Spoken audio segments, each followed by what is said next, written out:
Today on History's Tech, we are looking at the Fairchild C-119 flying boxcar. Now, this aircraft has a special place in my heart as it is my favorite cargo aircraft ever built, and this is a continuation to my video from last week on the Fairchild C-82 Packet. But the C-119 would have a much longer career with nearly 5 times the amount of aircraft built. But let's go ahead and look at the history and development of the C-119 flying boxcar. Now, the C-119 originally began as the Fairchild C-82 Packet, which was designed to be kind of a alternate material, lower cost, heavy lift cargo aircraft for the United States at the end of World War II. However, while it was a heavy lift aircraft, it was underpowered. It really had some maneuvering issues, and it just didn't live up to the reputation that they needed for a new heavy lift cargo aircraft. So plans were made to basically improve the C-82 with a new variant known as the C-82B. Now, the initial plans for this variant would have basically included larger engines, but as they were improving the aircraft, they decided to make some more improvements. These improvements included a larger cargo area, streamlining the aerodynamics. They actually moved the cockpit forward to fit flush with the nose rather than over the cargo compartment. And because of all these improvements, they went ahead and added a new, wider, stronger airframe to the aircraft, thus creating the C-119. However, the C-119 was kind of plagued with the same issues as the C-82. It had poor single-engine performance. It didn't have an impressive rate of climb. However, production on the C-119 went ahead. Now, because the aircraft was basically an improvement over the C-82 and was newer, it went ahead and was deployed during the Korean War. And it is during the Korean War that the C-119 would cement its worth and basically allow it to be continuously produced for the next couple of years. Essentially, what happened in December of 1950, the People's Republic of China blew up a bridge that was necessary for evacuation routes, and it blocked the United Nations forces' withdrawal from the area. So 8 C-119s were flown in for the 314th Troop Carrier Group, and they actually dropped portable bridge sections by parachute. A group of United States Marine Corps combat engineers and Army engineers actually managed to put this bridge together and allowed forces to move. And after that, it basically cemented itself as a major cargo aircraft for the United States, where it would serve with the United States military until 1973.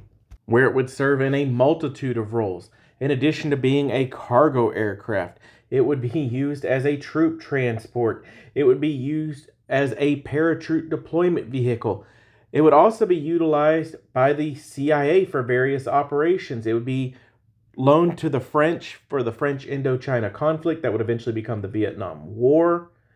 It would be utilized in my personal favorite operation as an air recovery vehicle, where it was used to recover everything from balloons to UAVs and even satellites. And speaking on that right here, it is being utilized for recovery of the Corona spy satellites. Following this, it'd be used almost exclusively as a supply aircraft to Indian forces during the Sino-Indian War of 1962.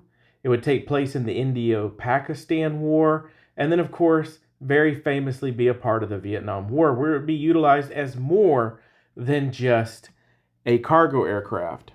During the Vietnam War, the United States had great success using the Douglas AC-47 Spooky as a ground support aircraft. However, during the war, the United States realized they needed something bigger, so they began developing the AC-130 Spectre gunship.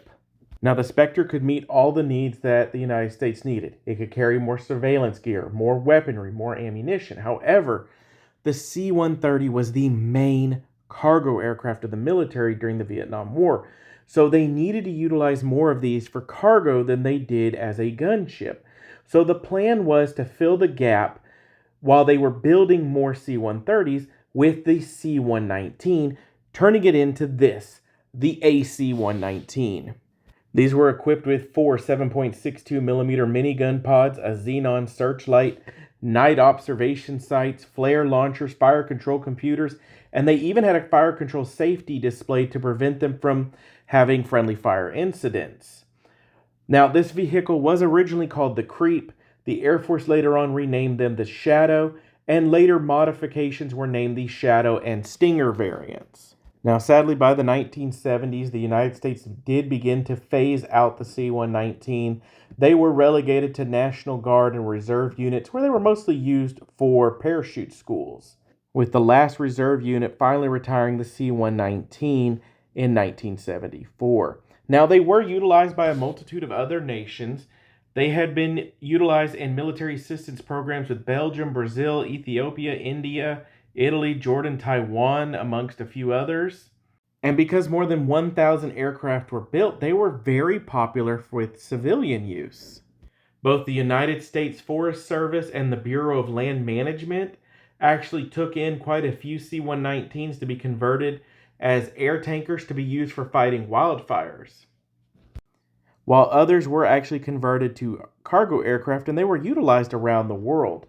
Now, the United States actually grounded their C-119 air tanker fleet in 1987 amidst serious concerns of safety and the age of the aircraft. But that didn't stop civilians from still operating them to this day, where they were very popular, especially in more remote regions like, say, Alaska, due to their ruggedness and their ability to carry large cargoes in areas that pretty much couldn't have anything at.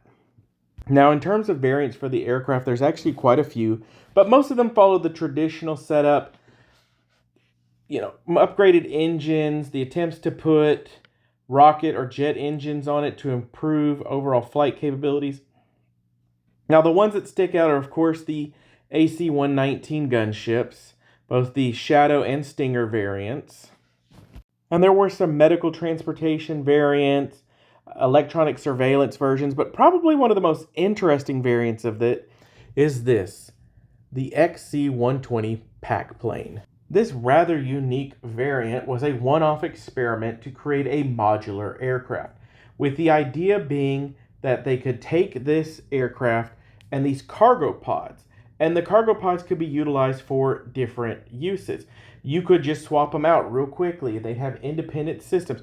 You could have one that was strictly for cargo and one that was designed for troop transports. The idea was unlimited.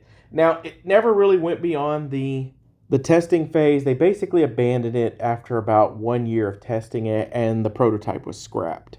Now, because of the number of aircraft made and the fact that they were utilized in different aid programs, they can be found in museums around the world, being found in places like Belgium, Brazil, India, Italy. And there are actually a handful of aircraft that are currently airworthy, with a few more currently in some stage of restoration, whether that be a static display or some of them are being planned to eventually be back into flying condition.